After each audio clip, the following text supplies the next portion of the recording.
They said music was a dead end. That I'd end up broke, living in my parents' basement, begging for change. 3 years later, I was standing in front of a mansion, handing the keys to the one person who always believed in me. And when my family saw who bought it, their smiles disappeared faster than a jazz note in the wind. If you've ever had someone tell you your dreams were worthless, or that you'd never amount to anything, stick around. This story isn't just about proving them wrong, it's about doing it in the most poetic, satisfying way possible. Hit that like button, subscribe, and let's dive in. My name is Elijah Bennett, I'm 26 years old, and if you asked my family, they'd tell you I was born in the wrong era. While my siblings were obsessed with soccer practice and science fairs, I was that weird kid tapping out rhythms on the dinner table, or humming old jazz standards I'd learned from scratchy vinyl records. My grandfather, Louis "Blue Lou" Bennett, was a jazz saxophonist in his youth. He never made it big, but man, he lived the music.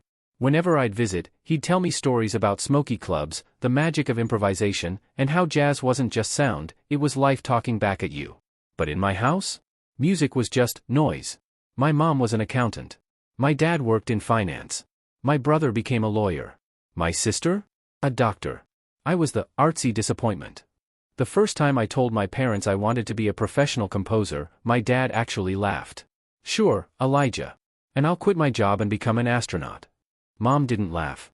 She just sighed and muttered, "We can't all chase pipe dreams."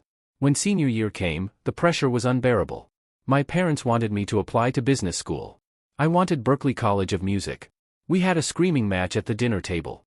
My dad slammed his fist and said, "You'll go to a real school, or you'll pay your own way." So, I paid my own way. Or at least, I tried.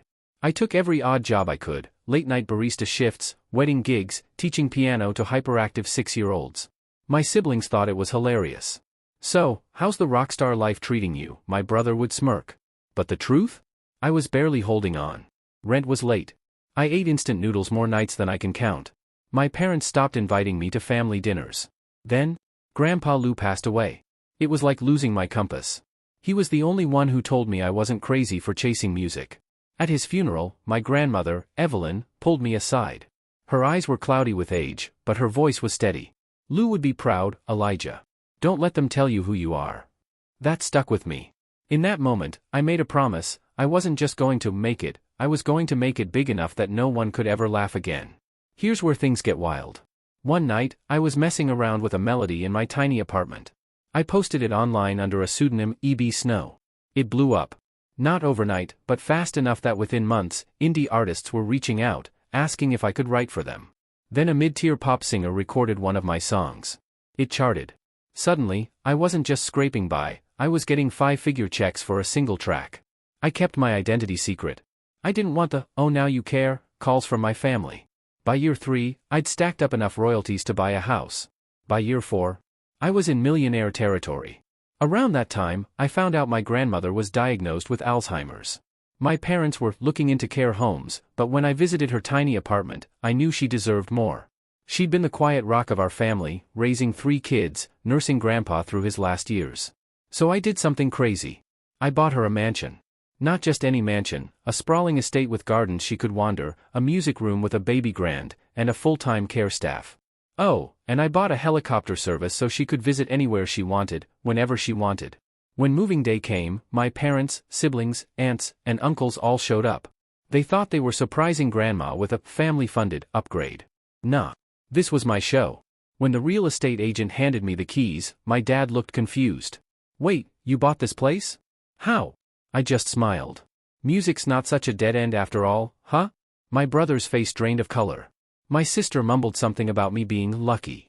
And then Grandma, sweet, fragile Grandma, said loudly enough for everyone to hear, "Elijah took care of me, just like Lou would have wanted. The rest of you can stop acting surprised." The best part? No one had anything to say. The same people who called me a failure were suddenly stumbling over congratulations.